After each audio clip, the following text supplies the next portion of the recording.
کیا واقعی خیبر پختونخوا میں فوج کے بغیر امن قائم ہو سکتا ہے؟ سہیل آفریدی کا بیانیہ عوام کو گمراہ کرنے کے لیے بنایا گیا ہے۔ فوج کی مداخلت غیر ضروری ہے۔ خیبر پختونخوا میں دہشت گردی اور انتہا پسندی کے خطرات مسلسل موجود ہیں۔ کم تربیت یافتہ اہلکار اور محدود انٹیلیجنس کی سہولیات ہیں۔ یہ فوج اور سیکیورٹی اداروں کی موجودگی عوام کے تحفظ کے لیے نہایت ہی لازمی ہے۔ سہیل آفریدی کا یہ موقف عوام میں یہ تاثر پیدا کرتا ہے کہ فوج غیر ضروری مداخلت کر رہی ہے۔ السلام علیکم ناظرین، میں ہوں آپ کی میزبان ایمن محبوب اور آپ دیکھ رہے ہیں ویژن پوائنٹ۔ ناظرین، آج ہم بات کریں گے ایک نہایت ہی حساس موضوع پر۔ کیا واقعی خیبر پختونخوا میں فوج کے بغیر امن قائم ہو سکتا ہے؟ اور سہیل آفریدی کا بیانیہ جو یہ دعویٰ کرتا ہے کہ مقامی حکومت اور قبائلی عمائدین خود امن قائم کر سکتے ہیں، کیا یہ حقیقت پر مبنی ہے یا صرف اور صرف ایک بار پھر سے عوام کو گمراہ کرنے کے لیے بنایا گیا ہے؟ سہیل آفریدی کے موقف کے مطابق مقامی لوگ اور سیاسی نمائندے خود امن قائم کرنے کی صلاحیت رکھتے ہیں۔ جی ہاں ناظرین، ان کا یہ بیانیہ ہے اور ان کے بیانیے کے مطابق فوج کی مداخلت غیر ضروری ہے۔ یہ دعویٰ سننے میں نظریاتی طور پر خوبصورت لگ سکتا ہے، لیکن عملی حقیقت یہ ہے کہ خیبر پختونخوا میں دہشت گردی اور انتہا پسندی کے خطرات مسلسل موجود ہیں۔ اگر فوج اور سیکیورٹی ادارے کمزور ہوں گے یا ان کی موجودگی محدود ہو جائے گی تو عوام براہ راست نقصان اٹھائیں گے۔ چلیں پہلے دیکھتے ہیں کہ مقامی حکومت کے پاس کیا وسائل ہیں اور کیا صلاحیتیں ہیں۔ خیبر پختونخوا میں مقامی انتظامیہ کے پاس محدود وسائل، کم تربیت یافتہ اہلکار اور محدود انٹیلیجنس کی سہولیات ہیں۔ دہشت گردی کے خطرات اتنے پیچیدہ ہیں کہ صرف مقامی حکومت یا قبائلی عمائدین ان کا مقابلہ نہیں کر سکتے۔ مثال کے طور پر پچھلے کچھ سالوں میں مختلف اضلاع میں دہشت گرد حملوں کی شدت نے واضح کیا کہ مقامی سطح پر محدود اقدامات ناکافی ہیں اور فوجی کارروائیاں ناگزیر ہیں۔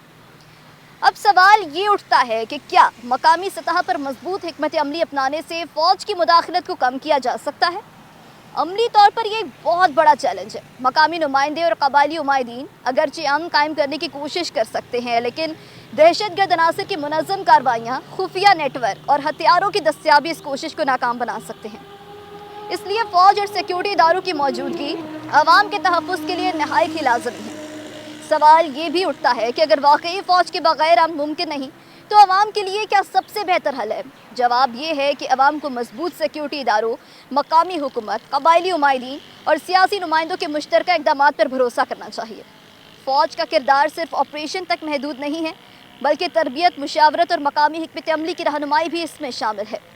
سہیل آفریدی کے دعوے کے برعکس یہ اقدامات عوامی مفاد میں ہیں اور عوام کو محفوظ رکھتے ہیں۔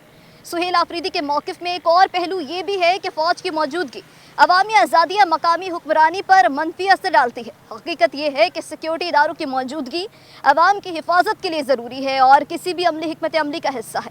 عوام کو یہ سمجھنا ہوگا کہ دہشت گردی کے خطرات، بم دھماکے اور خفیہ نیٹ ورک کی موجودگی کے پیش نظر فوج کی موجودگی ایک حفاظتی ضرورت ہے، نہ کہ ایک سیاسی دباؤ۔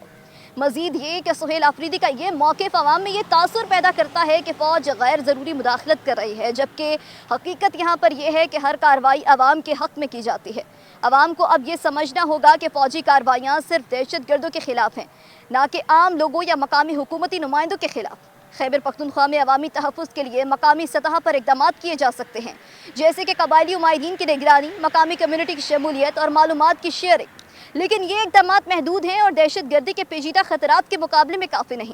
فوج کی موجودگی اور کارروائی عوامی تحفظ کی ضمانت ہیں اور اس کا کوئی متبادل عملی طور پر موجود نہیں۔ فوج کے بغیر خیبر پختونخوا میں امن قائم کرنا عملی طور پر ممکن نہیں ہے۔ دہشت گردی کا خطرہ مسلسل موجود ہے، مقامی حکومت کے محدود وسائل اور تربیت کی کمی ہے اور عوام کو براہ راست نقصان پہنچ سکتا ہے۔ سہیل آفریدی کا بیانیہ عوام کے مفاد کے خلاف ہے اور صرف سیاسی ایجنڈے کے لیے بنایا گیا ہے۔